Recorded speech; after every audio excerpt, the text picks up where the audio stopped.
नमस्कार दोस्तों, स्वागत है आपका देसी विमर्श में। आपका बहुत बहुत शुक्रिया कि आप हमारे चैनल पर आए, जहां हम बड़े बड़े मुद्दों को आप जानते हैं आसान भाषा में समझने की कोशिश करते हैं। आज का विषय बहुत खास है और काफी चर्चा में भी है। अमेरिका ने भारत को दी वीआईपी ट्रेड एंट्री, ऐसा कहा जा रहा है। जी बिल्कुल, वीआईपी एंट्री शब्द काफी ध्यान खींच रहा है। हाँ, तो सवाल ये है कि क्या अमेरिका ने सच में भारत को चीन और वियतनाम जैसे देशों से ऊपर तरजीह दी है? और अगर ऐसा है तो इसका भारत की अर्थव्यवस्था और भविष्य के व्यापार पर क्या असर पड़ेगा? गहरा असर तो होगा ही।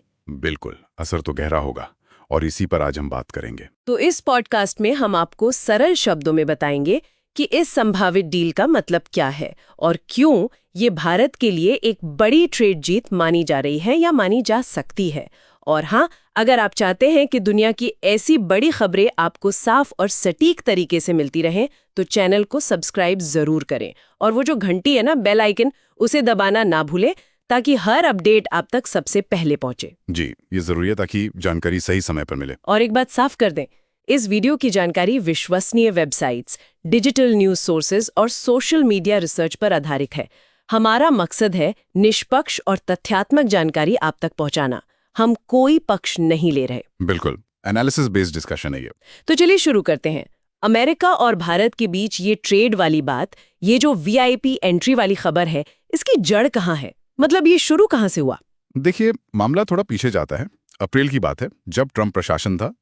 उन्होंने उस वक्त रेसिप्रोकल टैरिफ की बात की थी, मतलब जैसे को तैसा। हाँ, रेसिप्रोकल टैरिफ, मतलब अगर आप हमारे सामान पर टैरिफ लगाओगे तो हम भी लगाएंगे। बिल्कुल। और उस समय भारत से आने वाले सामान पर, मतलब इंपोर्ट्स पर, करीब 27% तक टैरिफ लगाने का प्रस्ताव था। ये काफी ज्यादा था। 27%। और फिर उन्होंने एक डेडलाइन भी दी थी, है ना, 90 दिन की। जी हाँ, 90 दिन का वक्त दिया था समझौता करने के लिए। ये डेडलाइन 9 जुलाई को खत्म होनी थी, लेकिन भारत के लिए इसे बढ़ाया गया, 1 अगस्त तक कर दिया गया। ये क्यों हुआ? क्या बातचीत सही दिशा में जा रही थी? हाँ, यही लगता है। डेडलाइन बढ़ी मतलब कहीं ना कहीं ये संकेत था कि बातचीत चल रही है और शायद किसी नतीजे पर पहुंचने की उम्मीद है। और अब जो खबरें आ रही हैं वो इसी तरफ इशारा कर रही हैं कि एक अंतरिम, मतलब एक इंटरिम अग्रीमेंट हो सकता है। इंटरिम अग्रीमेंट मतलब फाइनल नहीं, बस फिलहाल के लिए। जी बिल्कुल, एक शुरुआती समझौता। और इसमें जो टैरिफ की दर है वो पहले जो 26-27% की बात थी उससे काफी कम, शायद 20% से भी नीचे रखी जा सकती है। 20% से नीचे?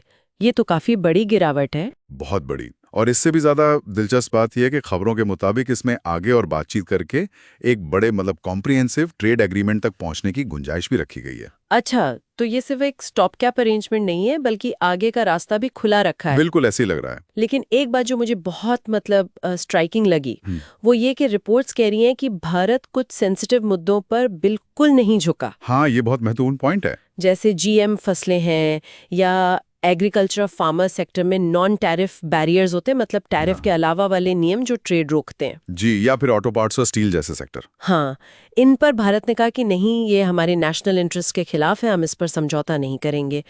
तो सवाल ये है कि अमेरिका फिर भी रियायत देने को क्यों तैयार दिख रहा है? ये कैसे हुआ? देखिए, यहीं पर भारत की जो नेगोशिएटिंग स्ट्रैटेजी है वो सामने आती है। एक्सपर्ट्स जो विश्लेषण कर रहे हैं उनके हिसाब से 3 मुख्य कारण हो सकते हैं इसके पीछे। अच्छा, 3 कारण क्या है वो? पहला कारण तो ये है कि भारत शुरू से ही अपने नेशनल इंटरेस्ट को लेकर बहुत क्लियर और आप कह सकते हैं फर्म रहा, अड़ा रहा। वाणिज्य मंत्री ने मीडिया में भी साफ कहा था कि डेडलाइंस आती जाती रहती हैं, देश का हित, खासकर किसानों और डेयरी सेक्टर का हित सबसे ऊपर है। हाँ, मैंने भी पढ़ा था उनका बयान। उन्होंने कहा था कि जब तक डील हमारे लिए सही नहीं होगी, हम आगे नहीं बढ़ेंगे। बिल्कुल। तो ये जो क्लैरिटी थी, इसने अमेरिका को एक साफ संदेश दिया। और दूसरा कारण? दूसरा कारण है वर्ल्ड ट्रेड ऑर्गेनाइजेशन, मतलब WTO। भारत ने वहां अमेरिकी दबाव का काफी डटकर सामना किया, और सिर्फ सामना ही नहीं किया, जवाबी कार्रवाई की चेतावनी भी दी। खुल के कहा कि अगर आप एक्शन लेंगे तो हम भी लेंगे। अच्छा, जैसे अमेरिका ने स्टील, एल्यूमिनियम पर टैरिफ लगाए थे, तो भारत ने भी कहा कि हम भी करीब 32,000 करोड़ रुपए के टैरिफ लगा सकते हैं अमेरिकी सामानों पर। इसी तरह ऑटो पार्ट्स पर भी करीब $500 मिलियन के जवाबी टैरिफ की बात उठी थी। ओके, तो मतलब भारत ने साफ कर दिया कि ये एक तरफा नहीं चलेगा, प्रेशर का जवाब प्रेशर से दिया जाएगा। एग्जैक्टली, टिट फॉर टैट वाली बात। इसने अमेरिका को सोचने पर मजबूर किया होगा कि शायद टकराव बढ़ाने से फायदा नहीं है। ठीक है, ये 2 कारण समझ में आते हैं, अपना स्टैंड क्लियर रखना और डब्ल्यूटीओ में मजबूती दिखाना। तीसरा कारण क्या है? आपने कहा था 3 है। हाँ, तीसरा कारण काफी दिलचस्प है और थोड़ा अनोखा भी। भारत ने बातचीत की टेबल पर अमेरिका के ही एक पुराने तर्क को, आप कह सकते हैं, घुमा दिया। अमेरिका के तर्क को घुमा दिया? कैसे? देखिए, अमेरिका हमेशा ट्रेड डेफिसिट की बात करता है कि भाई भारत को हम एक्सपोर्ट कम करते हैं, इंपोर्ट ज्यादा करते हैं तो हमें व्यापार घाटा होता है। हाँ, ये तो उनका पुराना रोना है कई देशों के साथ। बिल्कुल। तो भारत ने GTRI, जो एक थिंक टैंक है, उसकी एक रिपोर्ट का हवाला दिया और कहा कि ठीक है, ट्रेड डेफिसिट है, लेकिन आप ये भी तो देखिए कि अमेरिकी कंपनियां भारत से कितनी रॉयल्टी कमाती हैं, टेक्नोलॉजी, ब्रांड नेम वगैरह के बदले में। रॉयल्टी? अच्छा, कितनी? GTRI के हिसाब से ये आंकड़ा करीब $40 बिलियन सालाना का है। $40 बिलियन? ये तो हाँ। बहुत बड़ा अमाउंट है। जी हाँ। तो भारत का तर्क ये था कि आप सिर्फ गुड स्टेट का घाटा क्यों देख रहे हैं? ये जो $40 बिलियन आपकी कंपनियां यहां से कमा रही हैं, इसका भी तो हिसाब लगाइए।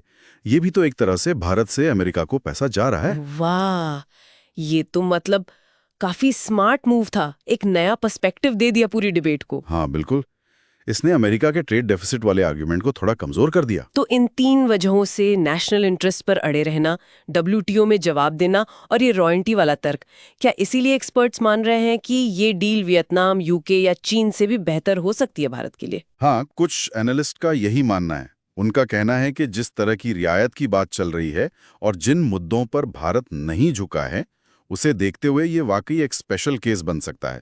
यहाँ तक कि टेक्सटाइल जैसे सेक्टर में, जहाँ बांग्लादेश को काफ़ी रियायतें मिलती हैं, शायद भारत को उससे भी बेहतर स्थिति मिल जाए। ऐसा लग रहा है कि अमेरिका भारत को अपनी ट्रेड पॉलिसी में एक अलग, शायद ज़्यादा महत्वपूर्ण जगह दे रहा है। चुनिंदा सूची जैसा कुछ? हाँ, कह सकते हैं। एक तरह की प्रेफरेंशियल ट्रीटमेंट की तरफ इशारा है ये। तो अब आगे क्या? 1 अगस्त की डेडलाइन तो बिल्कुल पास है। क्या लगता है इस अंतरिम समझौते पर साइन हो जाएंगे? देखिए, उम्मीद तो यही है, संकेत यही मिल रहे हैं कि दोनों पक्ष, खासकर अमेरिका, शायद इसे और टालना ना चाहें। तो 1 अगस्त तक इस इंटरिम डील पर साइन होना एक महत्वपूर्ण कदम होगा। लेकिन जैसा आपने कहा, ये अंतरिम है। फाइनल पिक्चर कब साफ होगी? फाइनल पिक्चर के लिए तो एक डिटेल्ड कॉम्प्रहेंसिव ट्रेड एग्रीमेंट चाहिए होगा और उसके लिए बातचीत जारी रखनी पड़ेगी। सुनने में आ रहा है कि अगस्त-सितंबर के बाद शायद वो बातचीत फिर से तेज हो, उसमें और भी कई मुद्दे होंगे और भी जटिल चीजें होंगी। तो ये बस पहला कदम है एक तरह से। जी, एक महत्वपूर्ण पहला कदम। तो कुल मिला के अगर हम समाप्त करें तो ऐसा लग रहा है कि भारत की जो सधी हुई रणनीति रही है, जिसमें अपने हितों पर मजबूती से टिके रहना, इंटरनेशनल फोरम पर मुखर होना और बातचीत में नए स्मार्ट तर्क पेश करना शामिल है, वो शायद अब रंग ला रही है। बिल्कुल। ये दिखाता है कि अगर आप तैयारी के साथ और क्लैरिटी के साथ बातचीत कर रहे हैं तो नतीजे मिल सकते हैं। और इससे अमेरिकी बाजार में भारत की स्थिति वाकई मजबूत हो सकती है। पोटेंशियल तो है, बिल्कुल है। आज की इस पूरी चर्चा से एक विचार मेरे मन में आ रहा है, ये जो शुरुआती बढ़त दिख रही है, ये जो वीआईपी एंट्री की बात हो रही है, क्या ये एक स्थायी, लॉन्ग टर्म, मजबूत व्यापारिक रिश्ते में बदल पाएगी? खासकर तब जब आगे और भी मुश्किल और भी पेचीदा मुद्दों पर बातचीत होगी। ये बहुत अच्छा सवाल है। ये मिलियन डॉलर क्वेश्चन है, आप कह सकते हैं। क्योंकि इंटरिम डील एक बात है, लेकिन एक फुल फ्लेज्ड एग्रीमेंट जिसमें इंटेलेक्चुअल प्रॉपर्टी, डेटा लोकलाइजेशन जैसे मुद्दे भी आएंगे, वो बिल्कुल अलग चुनौती होगी। हाँ, तो ये देखना होगा कि क्या ये मोमेंटम बना रहता है या नहीं। ये वाकई सोचने वाला सवाल है। खैर, अगर आपने यहाँ तक देखा है तो आपका दिल से धन्यवाद। देसी विमर्श का मकसद ही यही है कि देश दुनिया की ऐसी जटिल खबरों को हम आसान भाषा में, बातचीत के अंदाज में आपके सामने लाएं। जी, ताकि सबको समझ आ सके कि क्या हो रहा है और क्यों हो रहा है। अगर आपको ये चर्चा, ये विश्लेषण पसंद आया हो तो प्लीज़ लाइक करें, इसे शेयर करें अपने दोस्तों के साथ और हाँ, सब्सक्राइब करना ना भूलें। आप हमारे चैनल पर ऐसे कई और वीडियोस भी देख सकते हैं जो आर्थिक, राजनीतिक और अंतर्राष्ट्रीय मुद्दों को बिल्कुल सरल तरीके से समझाते हैं। बिल्कुल। और कुछ संबंधित वीडियोस के लिंक आपको शायद डिस्क्रिप्शन में मिल जाएं, जैसे वो WTO वाला एपिसोड। हाँ, जैसे India slabs 32,000 crore tariffs on US at WTO firm retaliation, जिसमें हमने WTO वाले एक्शन की बात की थी, या फिर India calls US bluff, trade deal off until national interest is safe, जहां हमने भारत के फर्म स्टैंड को डिस्कस किया था, वो भी देख सकते हैं। जी। और याद रखिए, जब जानकारी सही और सरल हो तभी विमर्श सशक्त बनता है। सही बात। मिलते हैं अगले पॉडकास्ट में देशी विमर्श के साथ, जहां बातें होंगी सटीक, सरल और समझदार। धन्यवाद। जय हिंद। धन्यवाद।